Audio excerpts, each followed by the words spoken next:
This episode of Tolle Run is brought to you by the Outland Challenge Triathlon and MTech Results.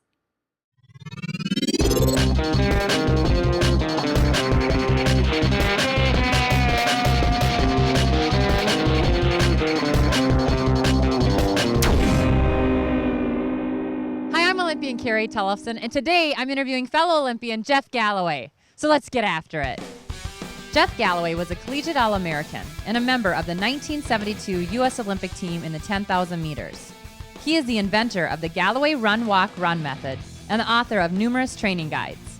All right, Jeff, so you're here in Duluth and you're promoting your book and everything else. Tell us a little bit why you're here and how exciting it is to be in Duluth, Minnesota.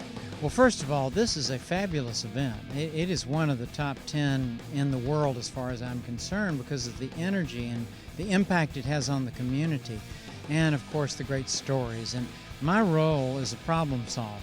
I've come up with various methods and tools that will allow people to enjoy the experience of training and racing, even if they've had challenges. And so I have a steady stream of people all day long, and they come up with the true confessions. I wasn't able to get beyond X amount of miles. What should I do? And they're panicking, and I'll settle them down and I'll tell them proven ways of getting from where they are to that finish line with a smile on their face, and you ought to see the stress go away. It's just absolutely wonderful. What does that feel like? I mean, you have impacted so many people that are out running these races all over the world. And for them to say they'd use the Galloway method, I mean, that's pretty cool. And I'm sure you're thrilled with that. Well, I am, but it's one of these things to feel the empowerment that people get from their events. I'm just a facilitator. I found these things, they work, and people go out and beat their head against the wall. A lot of them say, I'm not a runner because I tried this, and I say, well, no, you are a runner. And if you'll just make these small adjustments, and then to see that glow on their face and how it impacts their life. Because so many of them will come back to me a year, 3-5 years later, and they'll tell me what they've been able to do in the rest of their life because they crossed that finish line. How have you become such a successful businessman outside of the track world? Like so many things, it came out of not necessarily a failure, but an interruption in what I thought was my career. I taught for a year, and I realized that even though I had gone through all the training for teaching, and my father was a headmaster of a school, a great school, that I didn't like being in the classroom. And it just wasn't me. But I love to teach. And so I opened a store with the vision that I could teach people to run, to enjoy exercise, and that is how it started. The second thing that was somewhat of a failure is that I started the store in 1973. There weren't enough runners to make it financially viable, but I was stubborn. I wouldn't quit. And so I kept innovating things that would allow us to stay afloat as a store. I had clinics, I had training programs, retreats at Lake Tahoe in Florida and other places, and individual consultations, teaching programs, and on and on. I've invented more wheels in running than probably anybody has. But it all revolved around the personal empowerment of each person gaining control over their training and then accomplishing a goal that they didn't think would be possible. Speaking of that, I mean, you ran in the 1972 Olympics in Munich, and you were on an amazing marathon or an amazing 10K team. So tell us about that. I mean, how cool was it to be in Munich when such chaos was going on there and you were able to focus and get it done? I actually ran my event before the chaos happened, and so my event was actually over, and I was an alternate on the marathon team, and actually my good friend Jack Batchelor, who I helped to qualify, was very sick, and it was very likely that I would be running. So, I kept my runs up and kept doing some pretty hard training. Turns out that he was okay, and he ended up finishing 9th, and we also had first place and 4th, the highest finish any country has ever had in the Olympic marathon. So I was very proud to be a part of that. But once the chaos did start, we were in our 20s. We felt we were going to live forever. And we just sort of soaked it in.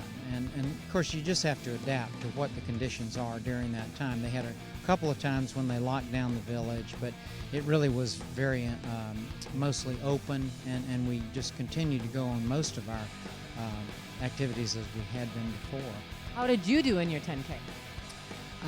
In my heat, the three people that qualified for the final all broke the Olympic record, and I wasn't ready to do that. So unfortunately, I didn't qualify for the final in the 10K. Well, what do you think, just by that one race, being an Olympian, representing the U.S., and not qualifying for the final? I mean, that's okay, and you've obviously learned so much from it. You've probably learned so many life lessons in that 27, 28 minutes that you're running. I mean, what did that race do for you? Changed my life. Just the pursuit of making the Olympic team when I was really not only not expected. Yes, this is exciting. Thanks for the emphasis here. But the other thing was that I hadn't even qualified to get into the 10K trial until 2 weeks before. So it was very unexpected that I would qualify, and what a jubilant experience that was. And then not making it to the final sort of set up a pattern in my brain to say, I think I can do better than that. And of course, the next few years I did. And I came back in '76 and was in better shape. Unfortunately, I got sick. I got bronchial pneumonia, wasn't able to do very well in the trials. But I learned a lot from every experience. And as always in these things, I learned far more from my setbacks than I did my successes. Well, what's on the agenda for you next now? We know you have a new book out this year. And what's Jeff Galloway going to give all of us runners next year? Well, 100 reasons to run now. So that's the new book, and that really fuels a lot of my life, and has for many years anyway, because the most pressing question that people have is the motivational question for them. So I respond to their problems. I say, well, here's what I found that works, and that ended up being what wrote that book. And I've gotten great feedback from that. I'm working on a possible project for a TV show on running. It would be a weekly show, and it would be national in scope, and it would bring out a reality show format of 5 people who were interested in changing their lives through running. And they have the different stages of the runner. My first book has a chapter called The 5 Stages of the Runner. And it stayed consistent all through my 54 years, so it really has worked well. So we have one from each stage, and we're trying to put together the sponsorship now. That's, as always, the biggest hurdle to overcome. Once we do that, that's the next big project along the way. Never-ending goals, huh? Never ending, as is the case with anybody who takes on running and then catches it in the right way, because it's something that changes life for the better if you have the pacing and the walk breaks right, and then you infect other people. So we're all a part of changing life for the better. Well, Jeff, my favorite saying is get after it. And can you look into that camera and tell everyone to get after it like you always do in so many words? I can do that. All right, let's do it. 1, 2, 3. Get after it.